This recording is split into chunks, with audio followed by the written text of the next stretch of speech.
किसी की आंखें उसकी माँ जैसी क्यों होती हैं या किसी का कद उसके पिता पर क्यों जाता है?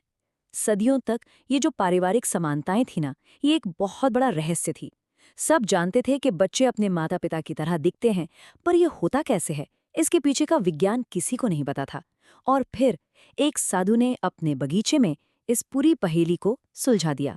तो चलिए इसी बुनियादी सवाल से शुरू करते हैं। आखिर संतति अपने जनकों यानी अपने माता पिता जैसी दिखती ही क्यों है? ये वो सवाल है जो जेनेटिक्स यानी आनुवंशिकी के दिल में बसा है और आज हम इसी पहेली की परतों को खोलने वाले हैं। आज की इस चर्चा में हम सबसे पहले आनुवंशिकता के पुराने रहस्य को समझेंगे। फिर हम चलेंगे मेंडल के मशहूर बगीचे में। उसके बाद हम मेंडल के नियमों और जेनेटिक्स की भाषा को जानेंगे और आखिर में बात करेंगे कि मेंडल की विरासत आज हमारे लिए क्या मायने रखती है। मेंडल से पहले का जमाना सोचिए।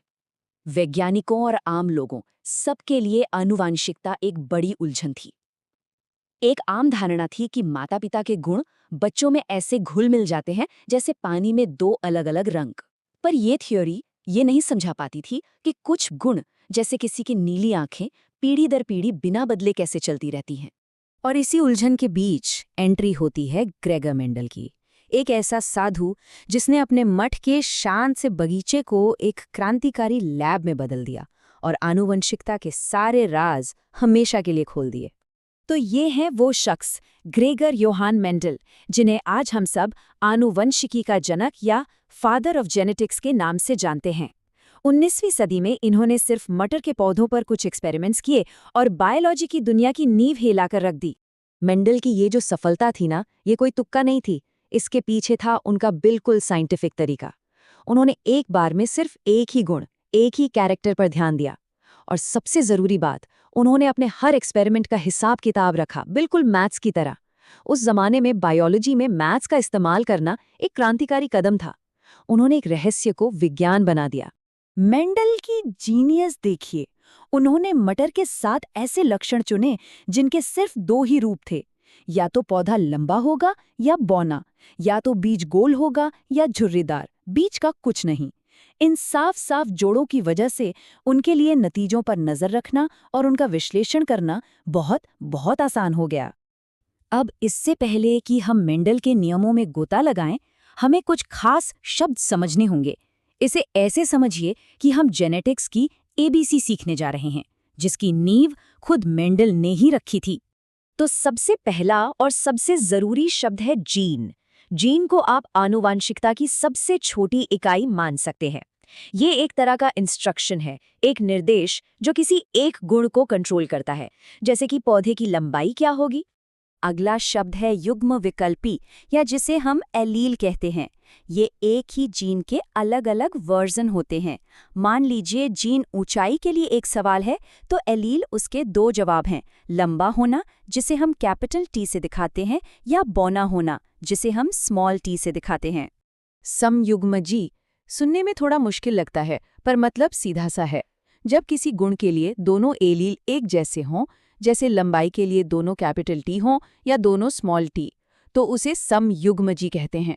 मतलब उसे माता पिता दोनों से एक जैसा ही निर्देश मिला है। और इसका ठीक उल्टा है विषमयुग्मजी। जब किसी गुण के लिए दोनों अलील अलग अलग हों, जैसे एक कैपिटल टी और एक स्मॉल टी, तो वो विषमयुग्मजी कहलाता है। यहाँ उस जीव के पास एक ही गुण के लिए 2 अलग अलग निर्देश मौजूद हैं।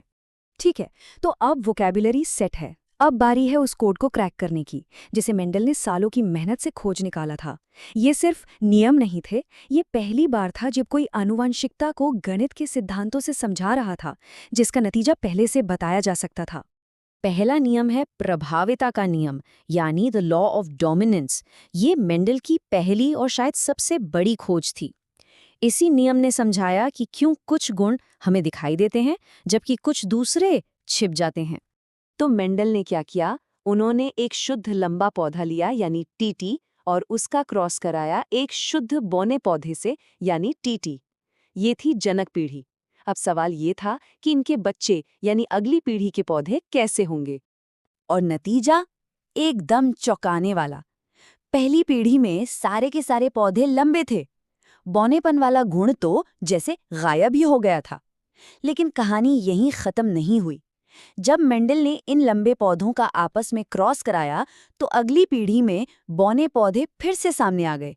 ये एक जबरदस्त खोज थी। बस यहीं से निकला प्रभाविता का नियम। मेंडल ने ये नतीजा निकाला कि एक एलील यानी लंबा होने वाला दूसरे एलील यानी बौना होने वाले पर हावी हो जाता है।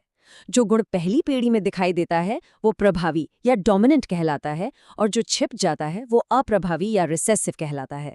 लेकिन एक सवाल अभी भी था, वो जो बौनेपन वाला गुण गायब हो गया था वो आखिर वापस कैसे आया? इसका जवाब मेंडल के दूसरे नियम में छिपा है, जिसे कहते हैं पृथक्करण का नियम या the law of segregation. Mendel को समझ आया कि जब प्रजनन कोशिकाएं यानी गैमीट्स बनते हैं तो हर गुण के दोनों अलील एक दूसरे से अलग हो जाते हैं। वो आपस में घुलते मिलते नहीं बल्कि साफ साफ अलग हो जाते हैं। इसका मतलब हर गैमीट को उस गुण के लिए सिर्फ एक ही अलील मिलता है, या तो लंबा वाला या बौना वाला। मेंडल यही नहीं रुके। उन्होंने सोचा, क्या होता है जब हम एक साथ दो गुणों को देखें, जैसे बीज का रंग और साथ में उसका आकार। यहीं से उनका तीसरा और आखिरी नियम सामने आया, स्वतंत्र अपव्यूहन का नियम। ये चार्ट भले ही थोड़ा कॉम्प्लिकेटेड लगे, पर इसका मतलब बहुत सीधा है। इसका मतलब है कि अलग अलग गुणों के एलील एक दूसरे पर निर्भर नहीं करते। सीधी भाषा में कहें तो किसी बीज का पीला होना इस बात को तय नहीं करता कि वो गोल होगा या झुर्रीदार। हर गुण की विरासत आजाद है, और यही है स्वतंत्र अपव्यूहन का नियम। मेंडल ने जिंदगी के ब्लूप्रिंट को समझने की नींव रख दी थी, पर सबसे बड़ी विडंबना ये है कि उनके जीते जी किसी ने उनके काम के महत्व को पहचाना ही नहीं। उनके काम को काफी हद तक नजरअंदाज कर दिया गया।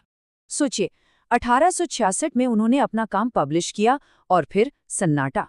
करीब 35 साल बाद 1900 के आसपास 3 अलग अलग वैज्ञानिकों ने एक दूसरे से अनजान वही नियम फिर से खोज निकाले, और इस पुनर्खोज के बाद ही दुनिया ने मेंडल के काम की अहमियत को समझा और उनके नियम आधुनिक जेनेटिक्स की बुनियाद बने। तो एक मठ के छोटे से बगीचे से शुरू हुआ ये सफर हमें जीनोम के युग तक ले आया है, और ये हमें एक आखिरी सवाल पर छोड़ जाता है। जैसे जैसे हम जीवन के इस कोड को और गहराई से समझते जाएंगे, आनुवंशिकी का ये ज्ञान हमारे भविष्य को, हमारी दवाइयों को और खुद इंसानियत के बारे में हमारी समझ को कैसे बदल कर रख देगा।